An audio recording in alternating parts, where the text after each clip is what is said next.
ये जो आप लोग सोचते हैं ना कि भगवान को हम बेलपत्री एक दे रहे हैं, एक चावल का दाना दे रहे हैं, एक दुर्वा दे रहे हैं, एक लोटा पानी दे रहे हैं, 2 लोटे पानी दे रहे हैं। सारी दुनिया के लोग हंसते हैं कि दुनिया के लोग सीहोर वाले महाराज के चक्कर में पागल हो गए।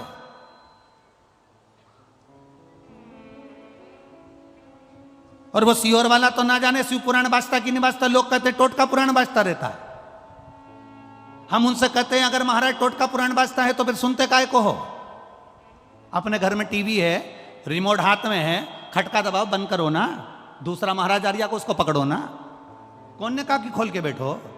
टीवी तुम्हारी, रिमोट तुम्हारा, घर तुम्हारा, तुरंत चेंज। सीहोर वाला महाराज एक एक पुराण में से एक एक चीज निकालते आपके सम्मुख में रखने का प्रयास करते हैं।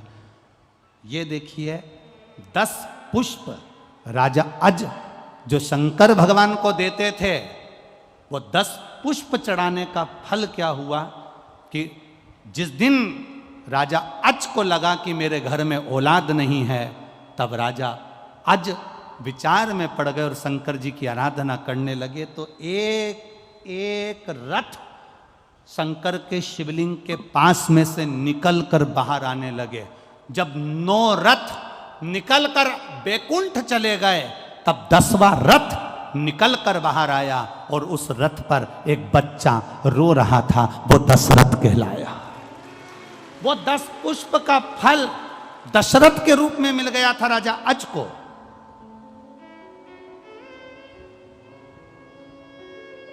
लोग कहते हैं सीहोर वाले महाराज जी बताते हैं 1 पुष्प चढ़ाओ, सीहोर वाले महाराज कहते हैं 2 लोटा जल चढ़ाओ, सीहोर वाले महाराज कहते हैं 5 काली मिर्ची चढ़ाओ, सीहोर वाले महाराज कह देते हैं इतना सा गन्ने का रस लेकर तुलसी के क्यारे में डाल दो, इतना सा ये भाग लेकर भगवान का पूजन कर दो, तिल्ली का ये भाग ले लो, तो गेहूं के 11 दाने ले लो कि 21 दाने ले लो। ये एक एक चीज का वर्णन कहां से? ये हमारे पुराणों में सब लिखा है कि 10 पुष्प चढ़ाने का फल ये हुआ कि 9 रथ निकलने के बाद 10वां रथ निकला और उस पे जो बालक आया उसका नाम दशरथ हुआ, वो राजा अज को प्राप्त हुआ। अब लोग कहते हैं कि अभिषेक का वर्णन भगवान कृष्ण ने एक एक रानी के साथ में 11 दिन तक शंकर भगवान का अभिषेक करा, इसलिए भगवान कृष्ण के घर में एक एक रानी से 11 संतान हुई। 10 बेटे 1 बेटी, 1,77,186 भगवान कृष्ण के बच्चे हुए। ये शिव जी की कृपा से। आप कितने दिन अनुष्ठान कर रहे हो? आप कितने दिन जल चढ़ा रहे हो? आप कितने लोटा जल चढ़ा रहे हो? आप कितना गेहूं का दाना चढ़ा रहे हो? आप कितना चावल का दाना चढ़ा रहे हो? आप कितनी बेलपत्र समर्पित कर रहे हो? कई बार हम शिव पुराण के अंदर बता देते हैं कि बेलपत्री ऐसे चढ़ाना, पत्ती का मुंह ऐसा रखना, डंडी का मुंह कैसे रखना, मूंग का ऐसा दाना चढ़ाना। ये आपको कुछ ना कुछ तो प्रदान करता होगा, कुछ तो देता होगा, उसका फल मिलता जरूर है, मिलेगा। रावण को अहंकार था, लंकाधिपति रावण को अभिमान, अयोध्या का राज्य मेरा होना चाहिए। रावण पहुंच गया अयोध्या का राज्य पाने के लिए, ललकारने के लिए राजा अज को, अयोध्या के राजा अज को ललकारने के लिए गए। आवाज लगाई, द्वारपालों ने कहा वो शिव जी की पूजन कर रहे हैं। शिव की पूजन कर रहे हैं? हाँ। रावण को लगा कि सारे पृथ्वी का राज्य मेरा हो गया, सारे देवताओं का राज्य मेरा हो गया, केवल अयोध्या मेरी नहीं हो पा रही है। इसमें ऐसी राजा अज पूजन कौन सी करता है कि अयोध्या पे मैं विजय प्राप्त नहीं कर पा रहा?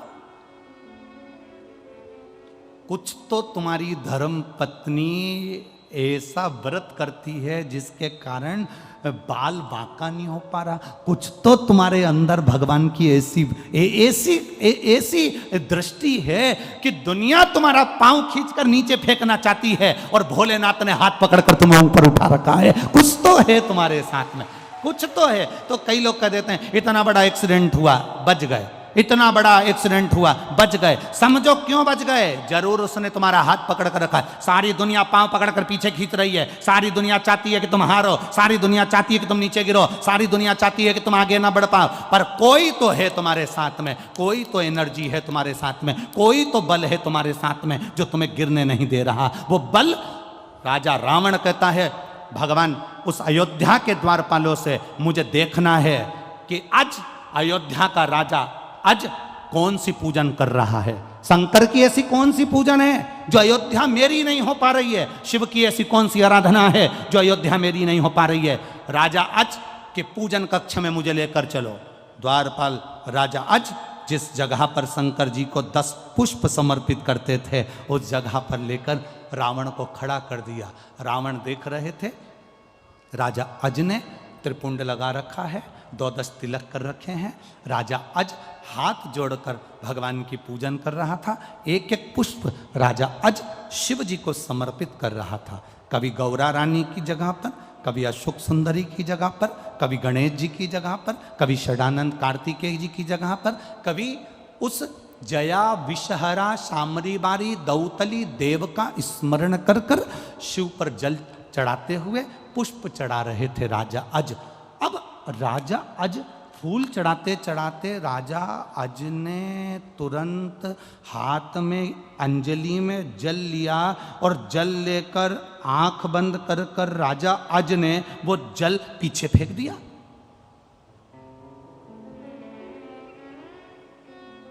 रावण विद्वान था, बहुत बड़ा विद्वान था रावण। रावण ने विचार करा, हमारा सनातन धर्म, हमारे हिंदू धर्म में तो अंजलि में जल लेकर आगे छोड़ा जाता है। ये राजा की बुद्धि को क्या हो गया, इसने जल लेकर पीछे फेंक दिया।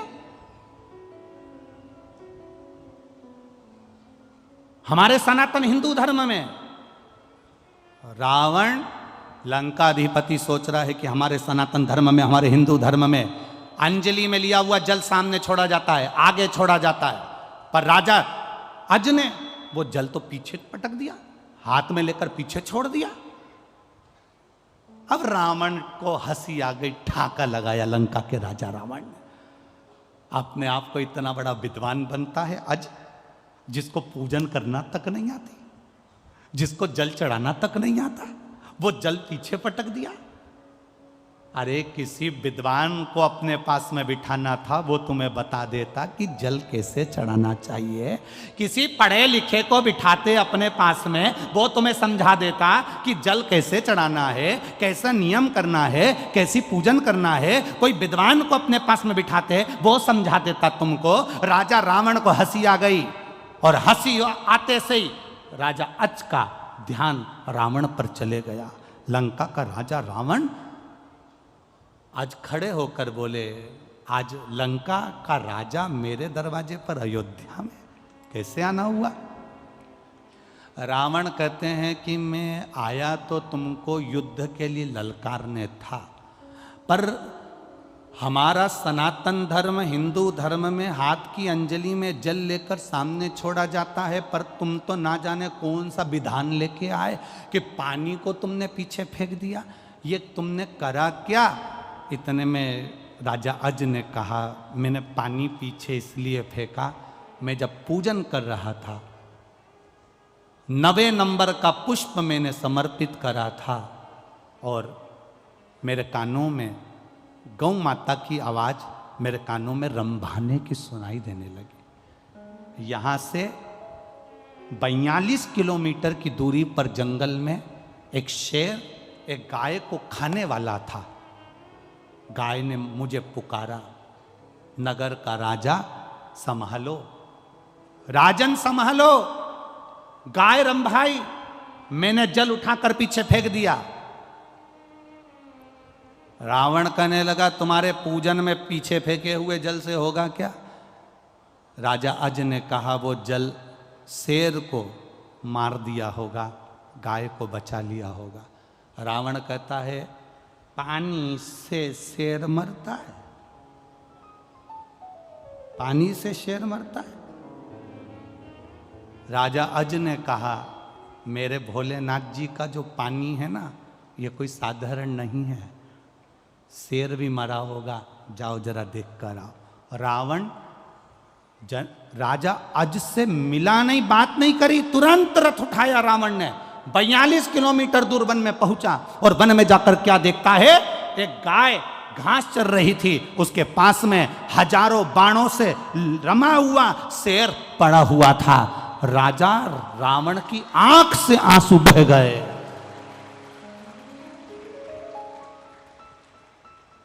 राजा रावण की आंख से आंसू बह गए और रावण तुरंत वापिस राजा अज के पास आया कि ये जल पीछे फेंका और वो बाण बनकर शेर को लग गए, ये जल था कौन सा? तब बाबा राजा अज ने कहा, ये जल साधारण नहीं, शंकर की पूजन में जो जल चढ़ता है वो ना जाने कितने बाणों के बराबर हो जाता है और जीव की रक्षा कर लेता है। रावण ने राजा अज के हाथ जोड़े, राजा अज को ब्राह्मण रावण ने हाथ जोड़कर नमन कर कर कहा कि अब मैं जा रहा हूं। क्यों महाराज, आप तो मुझे ललकारने आए थे। राजा रावण ने विचार करा, जिसका केवल पानी हजारों बाणों के बराबर हो जाता है, अगर इससे युद्ध लड़ लिया तो रावण तो 1 मिनट में निपट जाएगा, इसलिए मुझे युद्ध नहीं करना है, मैं नहीं लड़ सकता। लंका का राजा रावण वापिस चले गया, लंका का राजा रावण वापिस गया और रावण जब वापिस गया तब राजा अज विचार कर रहे थे कि मेरे घर संतान नहीं और शिव की कृपा ऐसी हो गई, जो 10 पुष्प राजा अज शिव को समर्पित करते थे, उस पुष्प का पुण्य मिल गया।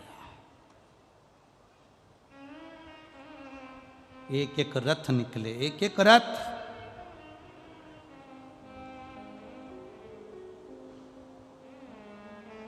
नौ रथ पूरे हुए, 10वां रथ आया, इसलिए नाम क्या पड़ा? जम के बोलो जरा, दशरथ। साधारण है क्या दशरथ जी का चरित्र? शिव की भक्ति से मिला। कई लोग कहते हैं हम 2 लोटा पानी चढ़ाएंगे तो ये कब, इसका पुण्य कब मिलेगा? हम 1 लोटा पानी रोज शंकर जी को चढ़ाएंगे, इसका पुण्य कब मिलेगा? इसका पुण्य कब मिलता है? राजा अज भगवान शंकर की आराधना करते करते जिंदगी निकल गई थी राजा अज की, और जल चढ़ाते चढ़ाते जब जीवन निकल गया, उस जल में बल अपने आप महादेव दे देता है। उस जल का बल क्या है? लोग कहते हैं शंकर जी पे चढ़ा हुआ जल पीने से, महाराज कहते हैं, मिश्रा जी कहते हैं, सियोर वाला महाराज कहता है कि कैंसर जैसा रोग ठीक हो जाता है, किडनी लीवर ठीक हो जाते हैं, लोगों की बीमारियां ठीक हो जाती है। आखिर उस जल में है क्या? वो जल तुम्हारे द्वारा जो शंकर जी को चढ़ाया गया है, तुम रोज प्रतिदिन शिव की आराधना में विश्वास के साथ जब जल चढ़ाती हो, वो जल तुम्हारा साधारण नहीं होता, उसमें शंकर का बल आ जाता है और वो बल हमारे रोगों को समाप्त कर देता है, शिव तत्व की प्राप्ति हो जाती है।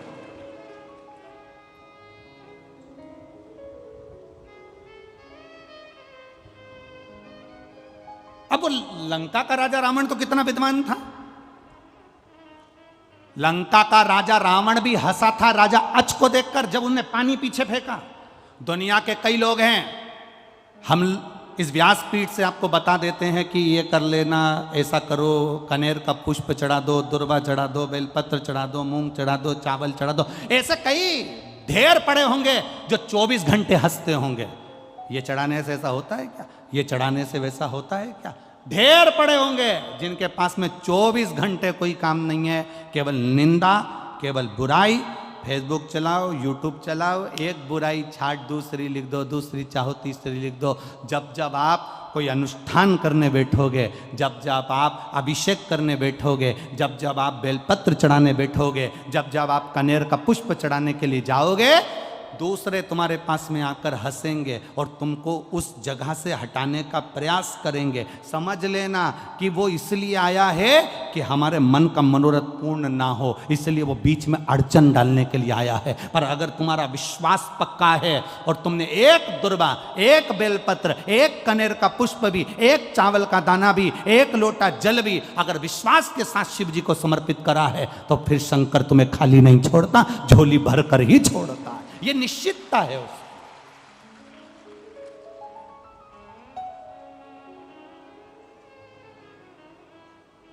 आप उसके भरोसे रहो ना, आप उसके विश्वास पर जियो ना।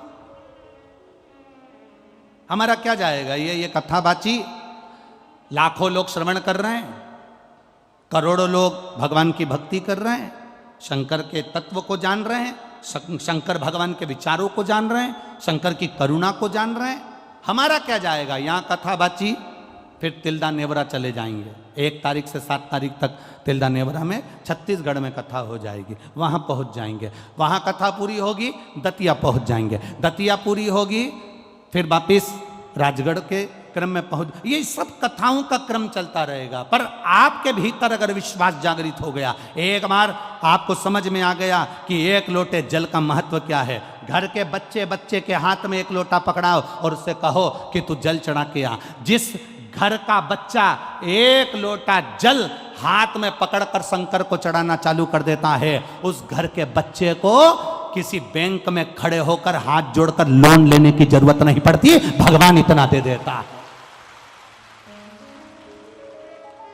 हमने पहले भी कथा में कहा, लोन से गाड़ी मत लेना, लोन से बंगला मत बनाना, लोन से अपना ठाठ मत दिखाना, कर्जा लेकर अपने ठाठ को दिखाने का प्रयास मत करना, क्योंकि कर्जा का नाम ही है कर कर कर कर्जा, उसी का नाम कर्जा।